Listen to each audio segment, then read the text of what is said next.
할렐루야. 우리 할렐루야 찬양대와 신뢰악단의 연주 하나님께서 기쁘게 받으신 줄로 믿습니다. 오늘은 사도 바울이 3년 동안의 에베소 사역을 잘 마치고 유럽 지역으로 건너가서 고린도까지 쭉 순회한 후에 밀레도에서 에베소 교회 장로들을 만나서 작별을 합니다.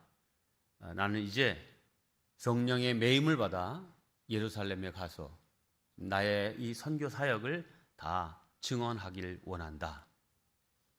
그랬더니 이 기도 많이 하는 그 선지자와 또 예언자 같은 사람들이 바울이 예루살렘에 가는 것을 다 극구 반대하고 말립니다. 왜? 거기 가면 큰 환란이 기다리고 있다. 결박과 매임이 있을 거다. 그러니 제발 가시지 말라고 이렇게 하지만 바울은 나도 예루살렘에 돌아가면 결박과 환란이 기다리고 있다는 이야기를 많이 들었지만 은혜의 복음을 전하는 일에 나의 생명을 조금도 아끼지 아니한다 하고서는 이제 예루살렘에 갑니다. 예루살렘에 가서는 많은 유대인들 앞에서 자신의 간증을 하죠. 나는 바리새인 중에 바리새인, 베냐민 지파의 사람, 정통 유대인, 또 유대교의 열심히 특심이었던 그런 사람이었습니다. 그래서 예수 믿는 사람들 죽이는 일에도 앞장섰던 나입니다. 그런데 내가 핍박했던 그 예수님, 부활하신 예수님을 내가 만나게 되었고 이제는 유대교 신자에서 기독교 신자가 되었고 그 기독교 복음을 전하는 선교사가 되어서 오늘의 내가 여러분 앞에 섰습니다 라고 자신의 일대기를 쫙 간증을 합니다. 그러니까 이 바울이 워낙 예루살렘에서 유명했던 사람이라 바울을 아는 자들이 많았고 바울의 변화된 그런 모습에 정말 마음을 회심하여 기독교인이 되는 사람도 많았지만 반대로 저 바울을 죽이지 않으면 우리 이 유대교에 큰 문제가 일어나겠다. 아주 말하면 바울을 죽이려고 하는 일에 열심을 내는 그런 사람들이 그야말로 벌떼처럼 일어나게 되었습니다. 바울이 간증하는 중에 막 소요가 일어나니까 로마 군인들이 개입해서 이제 군중들로부터 바울을 분리시켜서 로마 군인들이 이제 진지인 그 영내로 바울을 피신시킵니다. 그러자 이 유대인들이 이 바울을 아주 죽여 없애야 되겠다라고 하는 계획을 세우게 됩니다. 저 바울만 없애면 더는 이 예루살렘에서 예수 전하는 일은 없을 것이다 이렇게 생각한 거죠. 네, 이 유대인들은 이미 그런 생각으로 예수님을 십자가에 못 박아 죽였고 스데반 집사를 돌로 쳐 죽였고 또 사도와 기독교인들을 예루살렘 밖으로 다 쫓아냈습니다. 이 예수를 증거하지 못하게 열심을 낸 사람들의 모습을 오늘 12절로 13절에 이렇게 소개합니다. 날의 셈에 유대인들이 당을 지어 맹세하되 바울을 죽이기 전에는 먹지도 아니하고 마시지도 아니하겠다 하고 이같이 동맹한 자가 40여 명이었더라. 네. 저 예수 증거하는 바울 죽이기 전까지는 내가 먹지도 마시지도 않겠다 한 사람들이 40여 명이나 되었고 이 사람들이 암살단을 조직한 거예요. 네.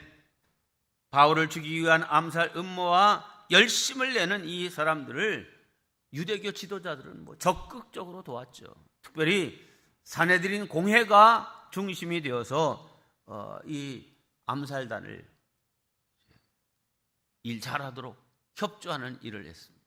지금 바울이 로마 군인들의 영내에 들어가 있으니까 천부장에게 산헤드린 공의의 이름으로 공문을 보내기로 작정합니다. 우리가 이 사람이 신문할 일이 있으니 다시 이 산헤드린 공회에 출석하도록 협조해 주시기 바랍니다. 이런 공문이죠. 그러면 로마 군인 영내에 있던 바울이 이제 사내들인 공의회까지 호송되어 오는 동안에 이 암살단들이 바울을 죽이기로 계획한 것입니다. 그야말로 바울 한 사람을 죽이기 위해서 40여 명의 암살단과 사내들인 공회가 아주 마음을 맞춰서 일을 하고 있습니다. 하지만 이런 악인들의 암살 계획은 다 탄로나고 말았습니다. 이 비밀 정보를 캐낸 사람은 바로 바울의 생질이었습니다. 16절입니다. 바울의 생질이 그들이 매복하여 있다 함을 듣고 와서 영내에 들어가 바울에게 알린지라. 바울의 생질, 바울의 누난지 혹은 여동생인지는 모르지만 바울의 누이의 아들 조카인 거죠. 사실 성경에 바울의 그 가족 식구 집안 이야기는 단 한 곳도 없는데 오직 유일하게 이 바울의 생질이라고 하는 이 한 번의 기록이 여기 나옵니다. 바울 조카가 어떻게 이 예루살렘에 오게 되었고 거기에 있는지 정확한 내용은 알 수 없고 다만 추측할 뿐입니다. 이 바울의 누이가 아마 예루살렘으로 시집 왔지 않을까 하는 생각도 들죠. 바울의 본래 고향은 길리기아 지방 다소라고 하는 도시 사람입니다. 이 다소는 지금의 터키 동남쪽 지중해에 근접한 꽤 규모가 큰 도시입니다. 이곳에 유대인들이 많이 살고 있었는데 이 바울 집안은 아주 정통 바리새파 집안이었기 때문에 아마 바울의 아버지가 그 딸을 예루살렘 고국 바리새파 집안 사람에게 시집을 보냈으리라 생각할 수 있습니다. 자, 두 번째는 이 바울의 누이가 그 다소에서 시집 갔다가 그 아들이 태어났고 이 아들을 바울처럼 예루살렘으로 유학을 보냈을 것이라 추측할 수 있습니다. 바울 역시 다소에서 출생했지만 예루살렘으로 유학 와서 가말리엘 문화생이 되었던 것을 우리는 잘 알고 있습니다. 아무튼 둘 중 어떤 경우이든 바울의 조카, 역사의 무대에 전혀 드러나지 않았고 사람들도 그가 이 바울의 조카라고 하는 사실을 아마 전혀 몰랐을 거예요. 자, 그런데 이 바울의 조카도 정통 바리새파 사람이었고 이렇기 때문에 이 바리새인들을 중심으로 해서 바울을 죽이려고 하는 이 음모를 벌이는 일을 그 내부에서 잘 듣고 있었던 거죠. 이런 음모를 꾸미는데 거기 누가 있는 거야 지금? 바울의 조카가 있는 거예요. 자, 바울의 조카가 그 당시 예수를 믿는 사람이었는지 아니었는지는 정확하게 알 수 없습니다. 그러나 결정적인 순간에 이 바울을 살리기 위해서 적극적으로 나서고 일하고 있다는 사실입니다. 네, 하나님의 역사입니다. 이 바울의 조카가 이 로마 군인 영내로 들어갑니다. 아마 이 로마 군인들의 영내로 그 조카가 들어갈 수 있었던 것은 바울도 나면서부터 로마 시민권을 가진 사람이었는데 이 조카 역시 그러지 않았나? 그러니까 이게 로마 영내로 쉽게 들어갈 수 있지 않았을까 이렇게 생각합니다. 그래서 그 영내에 들어가 지금 거기에 있는 바울을 만나서 삼촌을 죽이려고 지금 40여 명의 암살단이 조직됐고 이제 천부장에게 편지를 보내서 삼촌이 사내들인 공회로 이렇게 가는 길에서 삼촌을 암살하려고 하니까 이거 어떻게 조치를 취해야 된다. 그러니까 이 바울이 일단 백부장에게 이 사실을 알립니다. 백부장이 이 이야기를 딱 듣고 보니까 이거 자기 선에서 해결할 문제가 아닌 거예요. 그래서 얼른 천부장에게 이 소식을 전하기 위해서 같이 그 조카와 함께 천부장에게 갑니다. 이 천부장이 이 바울의 조카를 맞아들이면서 묻습니다. 19절로 21절입니다. 천부장이 그 조카의 손을 잡고 물러가서 조용히 묻되 내게 할 말이 무엇이냐? 대답하되 지금 유대인들이 공모하기를 그들이 바울에 대하여 더 자세한 것을 묻기 위함이라 하고 내일 그를 데리고 공회로 내려오기를 천부장 당신께 청하자, 공문을 보내자 했습니다. 당신은 저들의 그 요청을 절대로 쫓아서는 안 됩니다. 저희 중에 바울을 죽이기 전에는 먹지도 않고 마시지도 않기로 맹세한 자가 40여 명이나 그를 죽이려고 숨어서 지금 다 준비하고 당신의 허락만 기다립니다. 이 소식을 듣고 천부장이 깜짝 놀랐죠. 만일 지금 이 바울은 아주 정통 유대인이지만 뭘 갖고 있는 사람이에요? 로마의 시민권을 갖고 있는 사람인데 지역의 치안 책임을 맡고 있는 그 영내에서 로마 시민권자가 죽으면 천부장의 입장도 곤란해질 수 있기에 천부장은 필사적으로 그때부터 이 바울을 보호하기 위해서 애를 씁니다. 아니, 유대인들이 유대인을 보호하고 천부장은 오히려 밖에 사람이어야 되는데 지금 상황이 이상하게 됐죠. 네, 물론 바울이 로마 시민권자라고는 하지만 그는 그 속사람이 완전히 100% 유대인입니다. 동족들은 바울을 죽이려고 악착같이 달려들고 오히려 이방인인 천부장이 바울을 살리려고 아주 열심을 내고 있습니다. 이것은 하나님의 역사이고 하나님의 비밀 작전이 펼쳐지고 있기 때문임을 믿으시기 바랍니다. 네, 바울을 보호하기 위해서 최상의 호위병들을 동원해서 바울을 보호합니다. 천부장은 이 유대인들의 암살 계획을 듣자마자 바울을 더 안전한 곳으로 옮길 계획을 세웁니다. 물론 자기가 지키고 있는 이 안토니아 요새도 안전하긴 하죠. 왜? 1000명의 로마 군인들이 지금 상주하면서 지키고 있으니까요. 그러나 천부장은 그날 밤으로 바울을 로마 군단이 주둔하고 있고 또 총독이 거주하는 훨씬 더 안전한 예루살렘은 상당히 이 육지 내륙에 있지만 가이사랴, 로마에서 이렇게 다 통하는 길들이 100길이 많은데 가이사랴 바닷가 이제 항구 도시인 이곳에 이제 로마 군단과 총독부가 설치되어 있었는데 이곳으로 이제 바울을 보내기로 마음먹습니다. 자, 드디어 이제 이 천부장이 주도하는 호송 작전이 진행되는데 그게 참 특별합니다. 첫째, 호송 시간이 특별했습니다.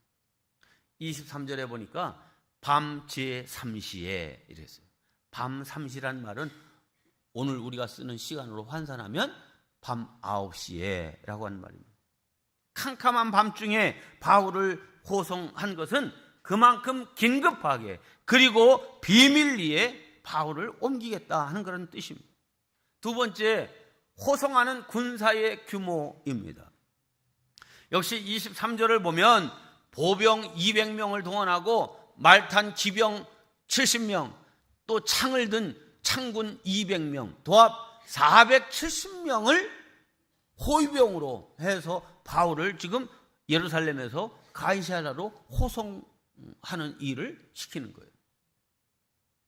아니 무슨 도적대가 나타난다든지 무슨 밀란이 일어나면 이런 정도의 규모의 군인을 동원해야 되겠지만 지금 한 명 바울을 이제 호송하는데 이 어마어마한 인원을 이제 동원한 거죠.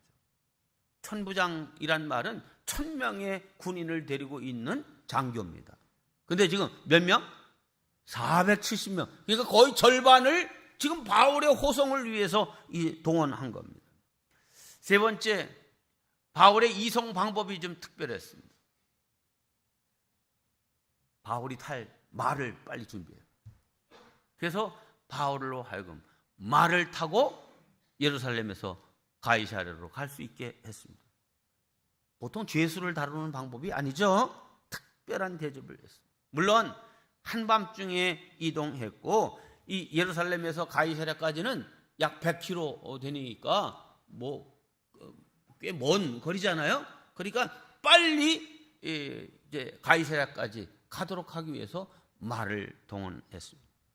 여기서 우리는 하나님의 특별한 섭리와 인도하심을 볼 수 있습니다.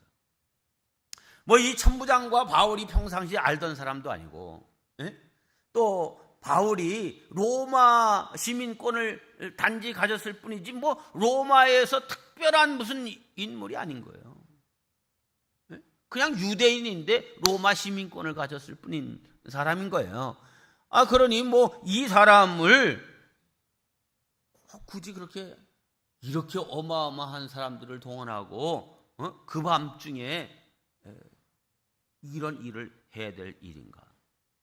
그런데 천부장은 그렇게 했어요. 결과적으로 바울의 안전은 최상급으로 보장되어서 이제 가이사랴까지 안전하게 도착합니다.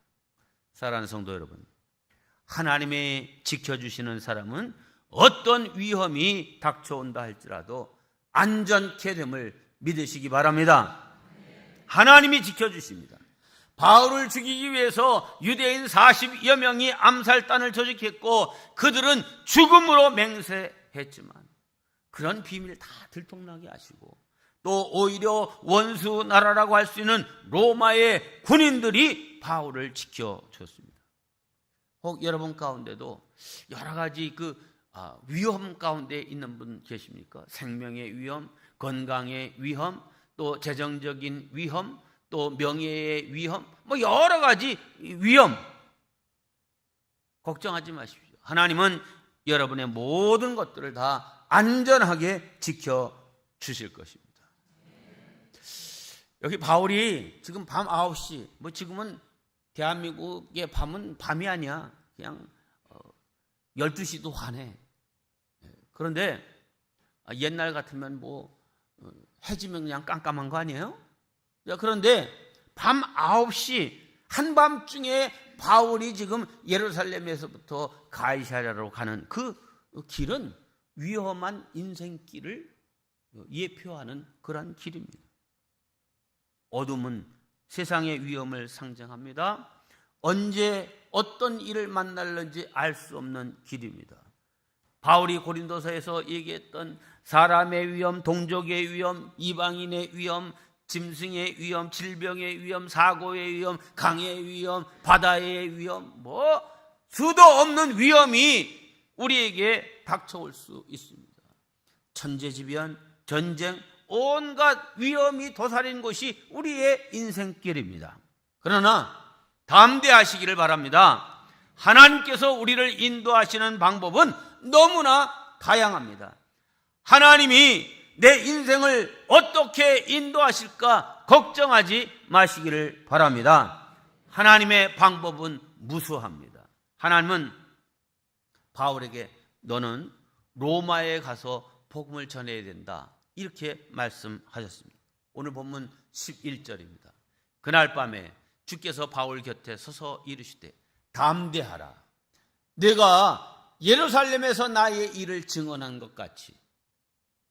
22장에서 예루살렘 많은 유대인들 앞에서 자기가 어떻게 부활하신 예수님을 만났고 이 기독교 복음을 전하게 되었는지를 증언했던 것처럼 너 로마에서도 증언하여야 하리라.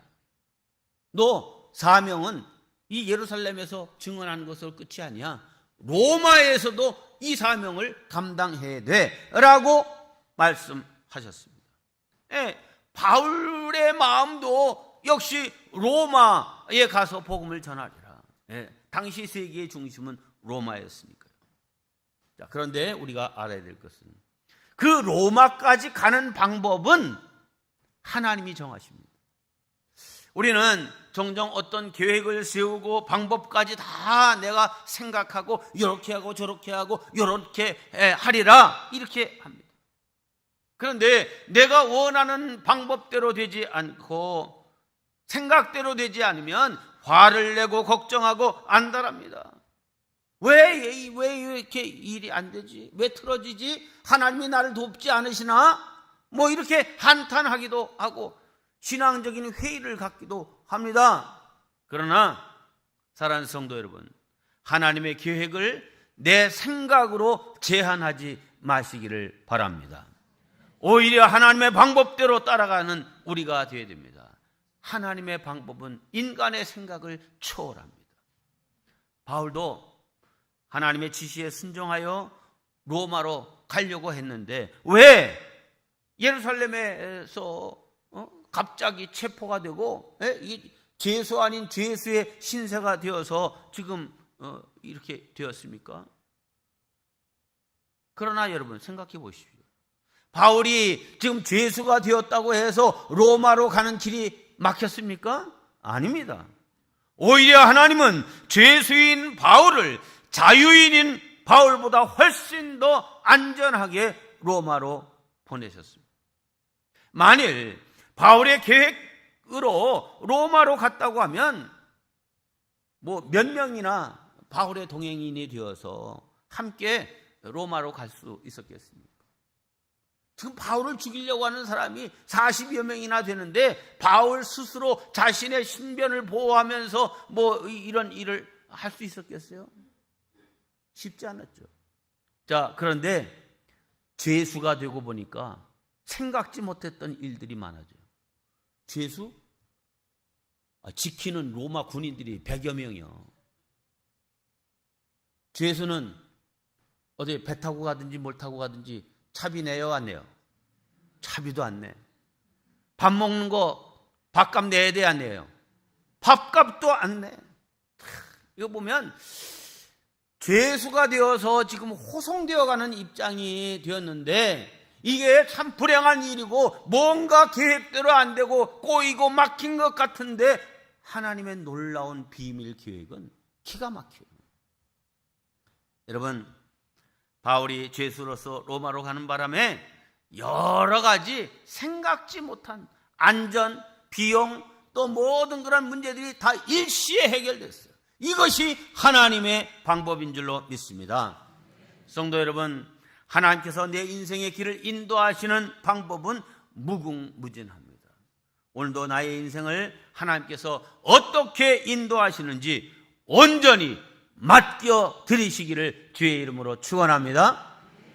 네 번째, 바울의 무죄를 총독에게 이 천부장이 편지를 써서 이 사람 당신한테 보내는데 이 사람 사실은 죄가 없습니다 라고 하는 이 편지를 바울의 손에 들려서 지금 470명의 호위병과 함께 가이사랴로 보내고 있는 거예요.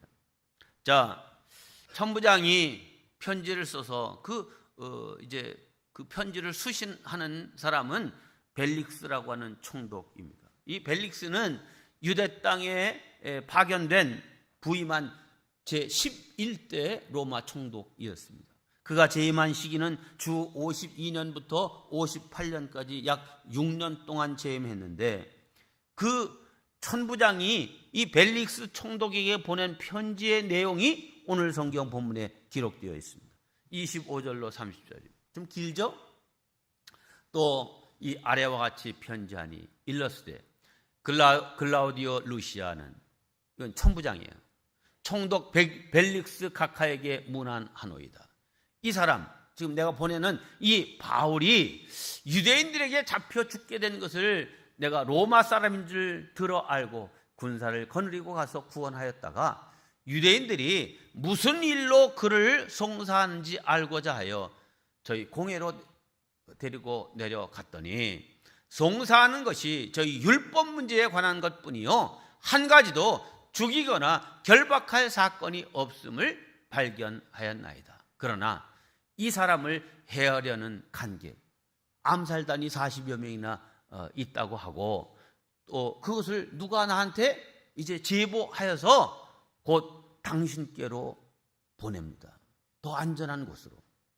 또 그를 송사하는 사람들도 당신 앞에서 그를 대하여 말하라 할 수 있는 기회를 갖기 위해서 보냅니다. 그러니 잘 처리해 주십시오. 이런 내용입니다. 자, 천부장이 바울에 대해서 아주 호의적인 마음을 가지고 편지를 써 보낸 겁니다. 자, 그 결과 이 바울과 이 천부장의 편지를 받은 벨릭스 총독도 아주 탐관오리였어요. 24장에 보면 이 벨릭스 총독은 무슨 일을 처리할 때 꼭 뭘 봐라? 돈을 바라는 탐관오리였어요. 아니, 성경에 그런 말도 다 써 있어. 참. 총독이 돈을 바랬어요. 그런데 바울에 대해서는 아주 호의를 베풀고 잘 대해줬어요. 그게 벨릭스 총독이 이 바울에게 행한 일이 24장 23절에 기록되어 있습니다. 총독이 백부장에게 명하여 바울을 지키되, 너 바울 이거 안전케 해야 돼. 하지만 자유를 주고 그의 친구들이 그를 돌보아 주는 것을 금하지 말라 하니라. 생명은 잘 지켜주되 자유롭게 지낼 수 있게 해줘. 그리고 이 바울을 만나러 오는 사람들, 혹 면회 오는 사람들, 이 영내로 찾아오는 그런 사람들 있으면 막지 말고 자유롭게 만나게 하고 편안하게 해줘라. 이 총독이 이렇게 백부장에게 시킨 거예요. 할렐루야. 바울을 향한 하나님의 참으로 놀랍고도 특별한 섭리를 하지 않을 수 없습니다. 여러분, 하나님이 역사하시면 악한 사람도 나에게 악하게 대하지 않고 오히려 착한 대접을 하게 만드는 것이 하나님의 섭리입니다. 구약에 에스더가 페르시아 왕의 왕비가 되잖아요. 그 누구의 왕비냐면 아하스에로 왕의 왕비가 되었습니다. 근데 이 아하스에로 왕이 에스더를 왕비로 뽑기까지의 그 과정을 보면 아주 폭군입니다. 폭군. 그런데 에스더와 이스라엘 사람들에게는 이 아하수에로 왕이 아주 참 귀인이요. 그 덕을 엄청 많이 봤어요. 그러므로 문제는 우리가 하나님의 마음에 드는 사람이 되는가 안 되는가, 이것이 문제입니다. 하나님의 뜻을 따르는 사람, 모든 사람이 내 편이 된다, 그렇게 만들어준다, 하나님이 말씀하셨어요. 잠언 16장 7절입니다. 사람의 행위가 여호와를 기쁘시게 하면 그 사람의 원수라도 그로 더불어 화목하게 하시느니라. 할렐루야. 참 좋은 말이잖아요. 우리 한 목소리를 같이 봉독합니다. 시작. 사람의 행위가 여호와를 기쁘시게 하면 그 사람의 원수라도 그로 더불어 화목하게 하시느니라. 네. 우리가 하나님을 기쁘시게 하는 인생이 되면 내 원수여야 되는 사람이 오히려 나를 돕는 자로 만들어 주신다, 이 말이에요. 지금 이 바울의 인생 속에서 지금 그런 일이 벌어지고 있잖아요. 이런 삶의 원리를 터득하시고 원수라도 나를 돕는 자로 사용하시는 하나님의 은혜를 덧입는 성도들 되시기를 주님의 이름으로 축원합니다. 마지막, 하나님의 일은 지금도 계속됩니다. 오늘 본문의 내용을 요약하면 두 가지입니다. 첫째, 하나님의 사명이 있는 한 내 삶은 보장된다는 것입니다. 바울에게 전도의 사명을 주신 하나님은 바울이 로마로 가는 동안 모든 신상의 안전을 다 책임져 주셨습니다. 예수님을 전하는 사명이 있는 한 삶과 생명 하나님께서 책임져 주십니다. 두 번째, 로마로 가는 방법은 하나님이 결정하십니다. 네. 우리는 내 계획, 내 생각, 좋은 방법, 나한테 편리한 방법, 편안한 방법, 이런 거 늘 생각하지만 그건 내 생각일 뿐이지 하나님의 방법, 하나님의 계획은 우리의 생각보다 더 높고 크시다. 네, 죄수로 가든지 자유인으로 가든지. 우리 마음은 자유인으로 가고 싶어요, 죄수로 가고 싶어요? 죄수로 가고 싶은 사람 손 들어봐. 아무도 없잖아요. 그런데 오늘 이 얘기를 들어보니까 죄수로 간 바람에 바울이 로마까지 안전하게 갈 수 있었어요. 네, 밤중에 가든지 낮에 가든지 즉시 가든지 머물다 가든지 하나님이 결정하십니다. 육로로 가든지 배를 타고 가든지 하나님이 결정하십니다. 즐겁게 가든지 괴롭게 가든지 하나님이 결정하십니다. 그런데 하나님의 길, 하나님의 방법이 더 높고 좋다는 사실을 확신하시기 바랍니다. 셋째, 결과적으로 하나님이 하시고자 하는 일은 신비하게 다 성취된다는 사실입니다. 네, 예수님의 십자가 구원도 그렇습니다. 네, 예수님이 십자가에서 돌아가셨어요. 사람들의 생각은 뭐예요? 제자들도 다 끝났다, 다 틀렸다, 실패했다, 우리의 꿈은 다 사라졌다, 뭐 이렇게 생각을 했잖아요. 하지만 실패한 것 같지만 그것이 성공이었습니다. 예수님이 십자가에 달려 돌아가신 것, 그 마귀가 이긴 것 같은데 실은 예수님이 이기신 것입니다. 모든 정죄를 이겼고 모든 사망을 이긴 사건이 바로 십자가에서 예수님이 죽으신 사건입니다. 그 결과 어떤 죄인도 예수님만 믿고 의지하면 하나님 앞에서 의인으로 설 수 있는 길이 열린 줄로 믿습니다. 사랑하는 성도 여러분, 하나님의 이런 신비로운 성취에 우리의 삶을 다 맡길 수 있기를 주님의 이름으로 축원합니다. 이제 말씀을 정리합니다. 하나님 안에서 우리가 해야 될 일은 사명과 목표를 잃지 않는 것입니다. 하나님이 나에게 주시는 사명, 예수님과 십자가를 전하는 사명을 잃지 마시기 바랍니다. 그러면 하나님은 비밀스럽고도 놀랍게 일하시되 원수를 동원해서라도 전혀 생각지 않은 방법으로 일하신다 한 사실입니다. 이런 믿음으로 나아가시기를 주님의 이름으로 축원합니다. 이제 오늘 말씀을 기억하면서 잠시 기도하는 시간을 갖기 원합니다. 우리는 내 인생의 길을 다 내 계획, 내 생각, 내 방법대로만 다 하려고 하잖아요. 오히려 하나님께 맡길 수 있는 성도들 되시길 바랍니다. 하나님이 인도하시는 인생이 되도록 주님을 의탁하시길 바랍니다.